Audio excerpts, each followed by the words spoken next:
안녕하십니까. 저는 수원 하나교회를 섬기고 있는 고성준 목사입니다. 제가 오늘 발표할 주제는 난민의 시대와 청년 선교사에게 대한 것입니다.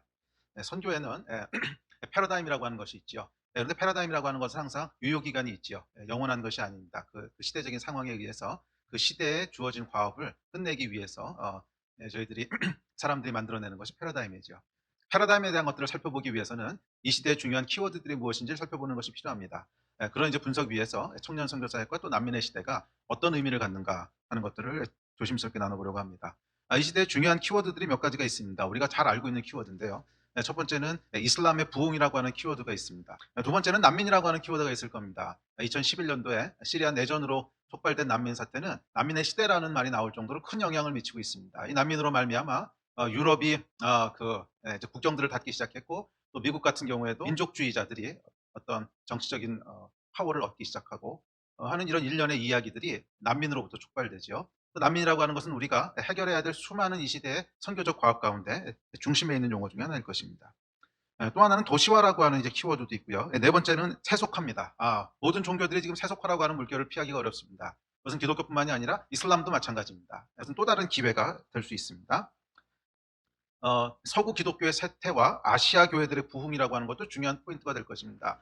지난 한 세기, 한 두 세기 정도 세계 선교를 주도해왔던 서구 기독교가, 서구 선교가 점점 어려움을 이제 가지게 되면서 반대로 아시아에 있는 교회들은 큰 부흥과 많은 기회들, 선교적인 기회들을 가지기 시작했습니다. 그 이야기는 지금은 이제 서양 선교사가 아니라 점차 아시아에서 지금 나오고 있는 선교사들과 함께 파트너십을 이뤄야 되는 그런 시대로 들어가고 있다는 것입니다. 그리고 최근에 일어나고 있는 변화는 이제 코로나로 인한 변화를 들 수가 있습니다. 그래서 코로나 이후에 과연 세계가 어떻게 바뀔까? 그것은 아직 잘 모르겠어요. 많은 사람들이 예측하려고 하지만 쉽게 예측은 되지 않습니다. 그런데 한 두세 가지 정도 분명한 증상들은 있습니다. 포스트 코로나 시대가 지나가고 나면 비대면 사회로 급속하게 바뀔 거라는 거예요.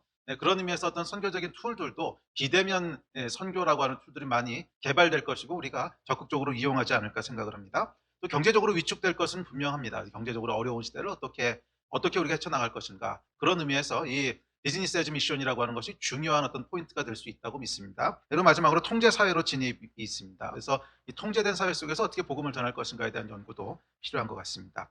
자, 이런 키워드 상에서 이 키워드들이 많이 중첩되는 이슈가 사실은 난민입니다.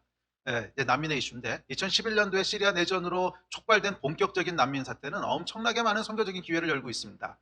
사실은 한 10여 년 전에 그 이라크에서 전쟁이 막 끝났을 때 그 이라크에 계신 선교사님 한 분이 전 세계에 이메일로 그 선교 편지를 보내셨습니다. 근데 내용이 뭐였냐면 이라크 전쟁으로 말미암아 전쟁 고아가 300만 명이 생겼다는 거예요. 그런데 이 300만 명을 교회가 고아와 과부를 돌보라는 명령에 순종해서 이들을 돌보지 않는다면 앞으로 10년 뒤에 이들은 근본주의 테러리스트가 돼서 전 세계를 아마 공포에 몰아넣을 것입니다. 라는 편지였어요. 근데 그 당시에는 뭐 이라크에 구체적으로 무슨 일을 할 수가 없었어요. 전부 닫혀 있었기 때문에. 그리고 10년이 지나고 나서 이라크 북부를 중심으로 IS가 탄생하는 것은 결코 우연이 아닙니다. 그 돌봐줄 사람들도 없고 미래도 없고 교육도 못 받은 이 300만이 넘는 고아들이 IS가 나올 수 있는 어떤 자양분이 된 것이죠. 자, 그런데 문제는 지금이에요.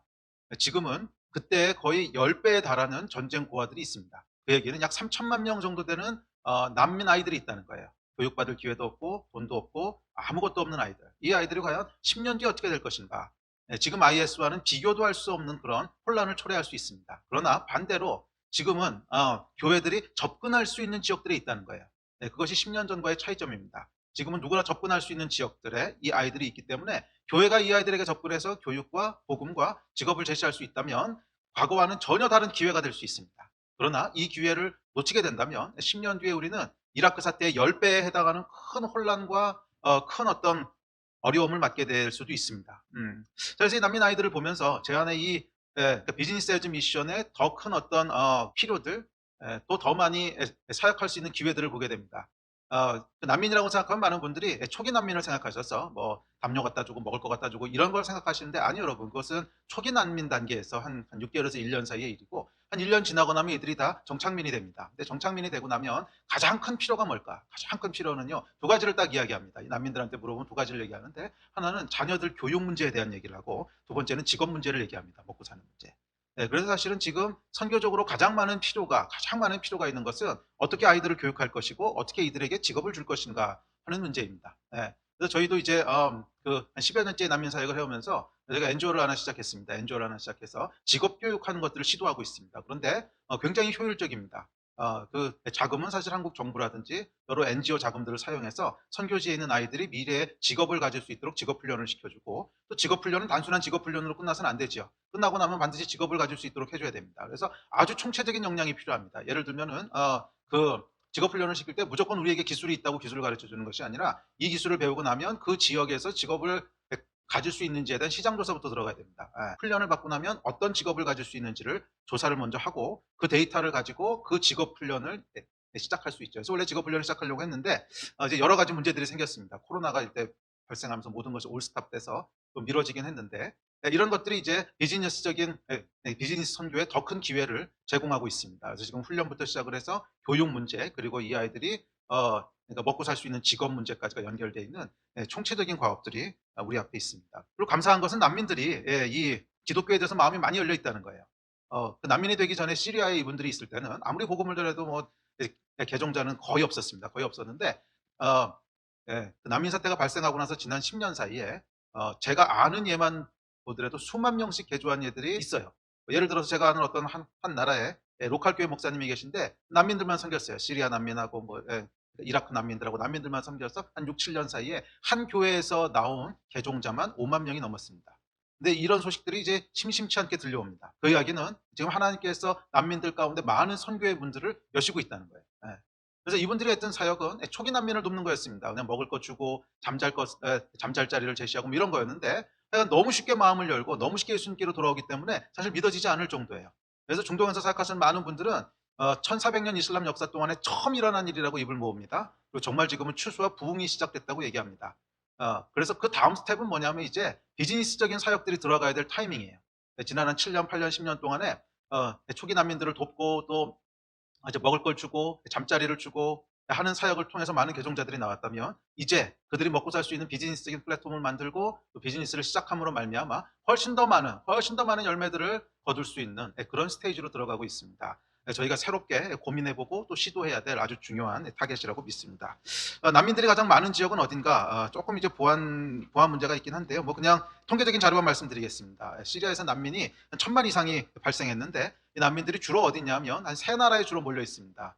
터키에 한 450만 정도가 가 있고요. 요르단에 한 150만, 200만, 레바논에 250만, 한 그 정도가 분포되어 있습니다. 그리고 나머지 한 10만, 한 20만 정도가 이제 유럽으로 퍼져 있다고 보시면 되겠습니다. 주로 난민들이 있는 나라는 요 세 나라입니다. 터키하고 레바논하고 요르단. 그리고 이 나라들은 지금 난민을 돌보는 일에 대해서는 꽤 많이 열려 있습니다. 그들의 역량만으로 해결할 수 없는 사회적 문제이기 때문에 외부에서 들어와서 난민들을 돕겠다고 하는 데서는 아주 우호적입니다. 실제로 우리가 그리스도인이고 또 기독교에서 시작한 NGO라고 하는 것을 알아도, 뭐 비즈니스라고 하는 것을 알아도 아무 문제가 되지 않습니다. 뭐 들어가면 얼마든지 환영받고요. 특별히 교육과 직업 교육에 있어서는 아주 많은 기회와 아주 많은 필요들이 있습니다. 새롭게 우리가 고민해 봐야 될 때가 아닌가, 그렇게 생각을 합니다. 자, 청년 사역에 대한 이야기를 좀 더 하겠습니다. 청년 사역을 시작하게 된 이유는 비즈니스 에즈 미션 사역을 하면서 이 사역은 한 살이라도 어렸을 때 시작해야 된다고 하는 필요성을 느끼게 됐습니다. 나중에 어른이 돼가지고서 선교지에 들어가서 그 나라 말 배우고 문화 배우고 비즈니스 배운다고 하는 것은 많은 한계가 있고요. 한 살이라도 어렸을 때, 그 언어를 배울 때도 여러분 한 살이라도 어렸을 때 배우면 아주 완벽한 바이링구얼이 될 수 있지만, 나이가 들어서 들어가면 안 되거든요. 비즈니스하고 미션도 마찬가지인 것 같아요. 그래서 한 살이라도 젊었을 때 그런 기회를 줄 수 있고 노출시켰으면 좋겠다라고 하는 마음에 시작하게 됐고요. 두 번째는 그 선교에 대한 어떤 컨셉인데요. 저는 지금 젊은이들에게 새로운 패러다임 가운데 제시되는 선교의 컨셉은 과거의 우리 시대하고는 조금 달라진 것 같아요. 그러니까 이들에게 선교는 그냥 삶의 확장입니다. 그러니까 지금은 훨씬 더 글로벌한 시대를 살고 있기 때문에 기회만 있다면 한국을 그러니까 벗어날 수 있는 준비가 얼마든지 돼 있습니다. 그래서 이들에게 조금만 선교에 대한 비전을 던져주면 훨씬 더 쉽게 이들이 선교에 뛰어들 수 있는 그런 기회들이 있습니다. 그래서 선교에 대한 도전도 글로벌 라이프 스타일로서의 어떤 선교, 삶의 확장으로서의 선교에 대한 것들이 이 시대 젊은이들에게 이제 도움이 되는 선교의 어떤 컨셉이 아닌가, 그렇게 생각을 합니다. 저희가 이 이제 그런 취지 가운데 청년들에게 짧게라도 선교를 경험해 볼 수 있는 기회들을 주고 싶어서 1년 또는 한 2, 3년 정도의 단기간 선교를 경험할 수 있는 프로그램들을 개발했습니다. 청년들 한 3명, 4명 정도가 한 팀을 이뤄서 기본적으로 한 1년 정도 선교지에서 시간을 보내면서 언어를 배우고 문화를 익힐 수 있는 기회를 한번 줘보자. 꼭 선교라는 말을 쓰지 않아도 괜찮습니다. 그냥 이들에게 삶의 영역을 넓힐 수 있는 기회들을 주는 거죠. 그리고 돌아와서 뭐 이 사람들이 그 삶의 경험을 가지고 어느 곳에서 하나님의 나라를 섬기든지 선교와 연관된 삶을 살 수 있게 됐으면 좋겠다 하는 것이 목표였습니다. 그리고 감사하게도 지난 10년 정도 이 사역을 하면서 다녀온 청년들이 아주 이제 반응이 좋습니다. 그러니까 선교적인 삶을 살아요. 꼭 선교지에 가지 않더라도 뭐 이곳에서 일을 하더라도 굉장히 선교지향적인 삶을 살게 되고, 또 비즈니스를 하더라도 하여간 그 선교적인 관점을 가지고 비즈니스를 하려고 하고 그런 결과들을 보게 됩니다. 그래서 정확하게 10년 전에 저희가 시리아로 첫 번째 팀을 들여보냈었어요. 시리아로 조선족 청년 3명하고 저희 한국 청년 1명하고 해서 시리아로 팀이 들어가서 1년 동안 시간을 보냈는데 아주 하여튼 피드백이 좋았습니다. 그래서 지금까지 숫자를 보니까 저희 교회와 또 함께 일하는 몇 명 네트워크 교회들을 통해서 이런 기회를 가진 청년이 한 200에서 250명 정도 되더라고요. 근데 약간 그 피드백들은 괜찮습니다. 자, 이들에게 주었던 목표가 있습니다. 3가지 목표를 줬는데 1년 동안 그곳에 머물면서 이 3가지에 집중해라. 첫째는 언어 습득에 목숨을 걸어라. 두 번째, 현지인 친구를 사귀어라. 세 번째, 복음에 대해서 혹시 물어보는 친구들이 있으면 그때 복음을 전해라. 이 3가지가 목표였습니다. 그래서 뭐 복음을 전하는 것은 굳이 그러니까 지금 억지로 하지 않아도 괜찮은데 하여간 말을 배우고 친구를 사귀라고 하는 것을 굉장히 강조했습니다. 그리고 친구를 사귀다 보면 자연스럽게 복음을 전할 수 있는 기회가 올 거라고 하는 거죠. 자, 그것이 목표였고요. 원칙이 있습니다. 원칙은 어떤 원칙을 가지고 청년들을 파송했냐면 반드시 팀으로 들여보낸다는 원칙이 있습니다. 절대 혼자 들여보내지 않고 3명에서 4명 정도 팀으로 들여보냅니다. 남자는 남자, 여자는 여자끼리 팀을 짜도록 했습니다. 두 번째 원칙은 장기 선교사 밑으로 들어가지 않고 독립적으로 활동하게 했습니다. 이유가 있습니다. 특별히 이런 선교지, 또 보안이 요구되는 선교지에서는 장기 선교사님 밑으로 들어가면 굉장히 활동이 위축될 수밖에 없습니다. 그래서 그곳에 1년 갔다 오면 선교에 대한 마음을 가질 줄 몰라도 그곳으로 다시 가고 싶어 하지 않은 청년들이 참 많았어요. 근데 왜냐하면 1년 동안 뭐 했냐? 그러면 주로 페인트 칠하든지 아니면 1년 내내 컴퓨터로 이제 문서 작업하든지 그러다 왔다는 거예요. 근데 청년들은 그것보다는 훨씬 더 의미 있는 경험을 하고 싶어 하거든요. 뭐 의미 있는 경험이라고 하는 게 무모하게 나가서 복음을 전하는 뜻은 아닙니다. 의미 있다고 하는 것은 그 나라를 더 이해하게 되고 그 언어를 배우고 현지인 친구들을 알게 되고 하는 이런 것들을 경험하고 싶어 하는데 장기 선교사님 밑으로 들어가게 되면 그런 거에 많은 제약이 있었어요. 그래서 제가 독립을 시켰습니다. 독립을 시키고 그 대신 물론 그 책임지는 장기 선교사님은 있습니다. 당연히 장기 선교사님의 어떤 보호 아래 들어가는데 장기 선교사님은 바운더리만 쳐주는 거예요. 그러니까 넘어가면 될 거 안 될 것들을 봐주고 한 일주일에 한 번 정도 만나서 실수하는 건 없는지 또는 어려운 점은 없는지 뭐 이런 거를 봐주는 것이고, 실제적으로 무슨 활동을 할지는 그냥 기도하면서 스스로 결정하도록 자발권을 줬습니다. 근데 이것이 굉장히 중요한 포인트입니다. 지금 청년들은 의미 있는 경험을 하기 원하고요, 자발적으로 뭔가를 해보고 싶어 해요. 그런 기회를 주는 것이 많은 열매를 맺게 했습니다. 두 번째는 언어에 올인하게 합니다. 이 언어 요소가 굉장히 중요한데요, 언어를 익힌다고 하는 것은 뭐냐면 그 사람이 평생의 삶을 살아가면서 삶을 누릴 수 있는 어떤 영역들이 확장되는 겁니다. 아랍어를 만약 배울 수 있다, 그러면 삶의 터전이 그 아랍어를 사용하는 수많은 지역, 아랍어를 사용하는 인구가 10억이 훨씬 넘거든요. 근데 10억이 넘는데 그 사람들이 전부 다 삶의 터전이 될 수 있는 거예요. 그리고 또 하나는 청년들은 가족이 없기 때문에 빨리 언어를 배웁니다. 그래서 1년에 뭘 배우겠어? 그런데 아니요, 1년 안에 꽤 많은 걸 배워서 대화하고 친구를 사귈 수 있는 수준까지 올라가요. 그런데 이 차이가 있습니다. 그냥 단기 선교를 들어가서 1년 동안 언어를 배우지 않았던 사람은 처음에 2달이나 3달 정도는 아주 신나게 새로운 문화를 접하고 그러면서 지내지만 한 3개월, 4개월 지나고 나면 자기가 바보같이 느껴지기 시작합니다. 말도 안 통하지, 뭐 아주 간단한 일도 혼자 할 수 없지. 그러면서 방콕을 하기 시작합니다. 집 밖으로 안 나가는 거예요. 그러다 보니까 인터넷 중독, 무슨 포르노 중독, 게임 중독 이런 거 걸려서 돌아오는 친구들도 많아요. 그런데 언어를 배운 사람들은 전혀 다른 패턴을 갖게 됩니다. 처음에 3, 4개월을 그렇게 새로운 문화를 접하는 흥분 속에서 지내다가 약간 위기가 올만할 때 한 5개월, 6개월 됐을 때 말문이 터지기 시작합니다. 이건 통계적으로 검증을 한 거예요. 말문이 터지기 시작하면서 친구들을 사귀기 시작합니다. 그러면 완전히 다른 플레이스로 들어가게 돼요. 완전히 다른. 그래서 친구들을 사귀면서 전혀 새로운 어떤 재미를 보기 시작하고 그것이 1년, 2년, 3년을 쭉 끌고 가게 됩니다. 그래서 보통 1년이 끝나고 이제 돌아오게 됐을 때 거의 대부분 90% 이상은 돌아오지 않겠다 그래요. 그래서 왜 그러냐 그랬더니 이 친구들을 두고 어떻게 돌아가냐고. 이거는 모두 다 똑같이 얘기하는 거예요. 이 친구들을 두고 어떻게 돌아가냐고. 그래서 보통 2년, 3년 연장하는 친구들도 많이 나옵니다. 그리고 돌아와서도 계속 그 친구들하고 연락을 해요. 계속 친구들을 연락하면서 인맥을 갖게 되는 거죠. 근데 여러분, 비즈니스에 있어서 인맥만큼 중요한 게 어디 있습니까? 특별히 중동 같은 데서 비즈니스를 하려면 반드시 인맥이 있어야 되는데 청년 때 인맥을 만들 수 있다고 하는 것은 굉장한 자원이죠. 언어를 알고 문화를 알고 인맥이 있다. 그럼 얼마든지 시작해 볼 수 있습니다. 그래서 실제로 저희 초기에 나갔던 친구들 중에는 중동에서 지금 비즈니스를 하고 있는 친구들도 소수지만 있고요.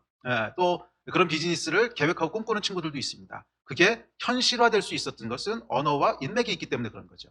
그래서 그런 것들을 젊었을 때 할 수 있도록 도와줍니다. 조금 더 전략적으로 하려면 친구를 사귀기 위해서 언어를 어디서 배우면 좋냐 하면 그 나라에서 제일 좋은 대학에 가서 언어를 배우는 것도 괜찮습니다. 그러면 인맥이 어디 생기냐면 제일 좋은 애들이랑 인맥이 생기겠죠. 그럼 앞으로 10년, 20년 되면 굉장히 영향력 있는 친구들을 인맥으로 갖게 되는 비즈니스 할 수 있는 환경들이 조성이 됩니다. 자, 그래서 하여간 언어에 올인하게 하고요. 세 번째는 적극적으로 친구를 사귀게 합니다. 네 번째는 집에 돌아오지 못하게 합니다. 낮 시간 동안에. 이 시간이 지나고 나면 마음이 울적해지고 집 밖으로 나가기 싫어져요. 그렇게 되면 이제 문제가 생깁니다. 그래서 반드시 집 밖에 나가서 시간을 보내도록 그렇게 합니다. 팀으로 움직이게 합니다. 또 철저한 영성 생활을 강조합니다. 영성이 무너지면 아무것도 돌아가지 않죠. 그래서 팀장은 굉장히 믿음이 좋은 친구가 한 명은 적어도 있어야 돼요.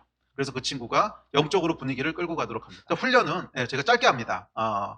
보통 대학생들이기 때문에 여름방학이나 겨울방학을 이용해서 한 달, 두 달 정도 집중적으로 훈련을 하고 그 나머지 시간을 들어가게 합니다. 그래서 휴학을 1년만 하면 이 시간을 이용할 수 있도록 그렇게 디자인을 합니다. 근데 지금 젊은 세대들의 특징은 뭐냐면 짧은 훈련과 빠른 경험을 원해요. 그러니까 이쪽 후방에서 모든 훈련을 다 시키겠다. 그럼 젊은이들이 반응 잘 안 해요.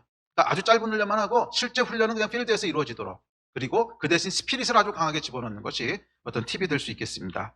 자, 지금까지 평가를 보면 기대했던 것 이상의 그런 어떤 열매들을 보게 돼서 감사합니다. 그래서 지금도 요르단, 레바논, 이집트, 모로코, 터키 중에서 터키 등에서 활동하고 있는 친구들이 있고요. 근데 물론 그 코로나로 인해서 지금 임시적으로 철수를 했지만 하여간 그렇습니다.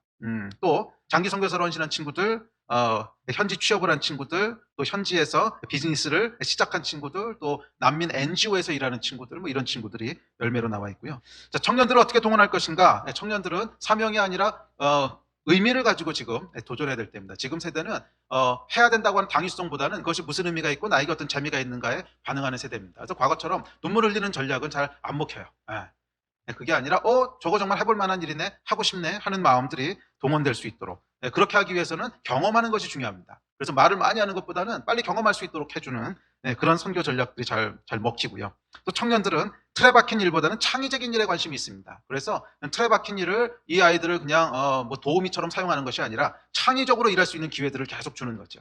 창의적으로 일할 수 있는 기회들을 계속 주면 훨씬 더 많은 열매를 맺게 됩니다. 많은 현장 선교사님들이 실수하는 것 중에 하나가 단기 선교 자원이 온다 그러면 자기를 도와줄 사람이 온다고 좋아하는데, 아니요, 짐 될 사람이 오는 겁니다. 사실은 그 사람들을 선교사들이 도와서 미래의 선교 자원으로 만들어줘야 되거든요. 그렇게 했을 때 열매들이 나오게 되는데 하여간 그렇습니다. 자, 근데 선교 동원할 때 이제 한 가지만 더 첨부하고 싶은 것은 너희의 삶을 한국 밖으로 확장시켜라. 글로벌라이즈 하라고 하는 도전과 함께, 그런데 글로벌라이즈를 할 때 위를 바라보지 말고 아래를 바라보라고. 과거에 미국과 유럽, 그 서구에서도 이런 글로벌 라이프 스타일을 사는데 계속 아래를 바라보면서 왔습니다. 뭐 한국으로도 오고 아시아로도 오고 아프리카도 오고. 그래서 하나님께서 어떤 글로벌한 리더십과 선교적인 리더십을 주셨듯이 지금은 한국도 그런 타이밍에 서 있다고 믿습니다. 그래서 한국도 글로벌라이즈 할 때 우리 아래에 있는 사람들을 계속 바라볼 수 있는 시선을 가지고 도전할 때 많은 열매들을 볼 수 있게 될 겁니다. 또 청년들은 경험하게 하는 것이 중요합니다. 교실에서 너무 오래 가르치지 말고요. 성공을 맛보게 하는 것. 성공은 그 사람들 책임이 아니라 뒤에서 기획하고 도와주는 우리 책임입니다. 성공할 수 있도록 도와주는 거죠. 또 스스로 경험할 수 있도록 하는 것, 이런 시대라고 믿습니다. 지금 이 시대는 서구 선교가 점점 쇠퇴하면서 아시아 선교가 부흥하고 있는 때입니다. 그 가운데 한국 선교가 아주 중요한 어떤 역할이 있다고 믿습니다. 지금 새롭게 부흥하고 있는 아시아 국가들은 대부분이 반미 국가입니다. 중국을 중심으로 해서. 그래서 미국으로부터 어떤 선교적인 도움을 받고 싶어 하지 않습니다. 그런 때 그 중간에 오래전부터 하나님께서 예비해 놓으신 나라가 한국이라고 믿습니다. 미국으로부터 모든 선교적인 유업을 물려받았으면서 아시아 국가들을 도울 수 있는. 그래서 지금 한국 선교는 어떤 새로운 아이덴티티를 가져야 되는데, 그것은 사병 아이덴티티에서 장교 아이덴티티로의 전환입니다. 그러니까 내가 모든 일을 다 하겠다는 것이 아니라 뒤따라오는 우리의 그 아시아교회 형제자매들을 함께 섬기면서 그들이 성공할 수 있도록 함께 도와주는 그런 아이덴티티의 이제 변화가 있을 수 있다면 훨씬 더 많은 열매들을 맺게 될 줄 믿습니다. 지금 한국 선교가 위기라고들 많이 말씀하시는데 저는 위기 가운데 새로운 기회가 있다고 믿습니다. 아시아 교회들과 함께 가려고 하는 마음이 있다면 아마 한국 교회는 두 번째 부흥의 시기를 맞을 수 있을 거라고 믿습니다. 그래서 함께 뒤따라오는 아시아 교회들, 또 현지 교회들과 연합해서 함께 뛸 수 있는 다음 세대를 준비시키는 거죠. 그 일은 우리가 할 일이 아니라 우리 다음 세대인 청년 세대들이 현지 교회와 연합하고 아시아 교회들 함께 이끌고 이 시대의 필요들을 채우려고 할 때 어쩌면 한국 교회는 챕터 2.0을 쓰게 될지 모르겠어요. 그런 날이 오게 되기를 진심으로 바랍니다. 감사합니다.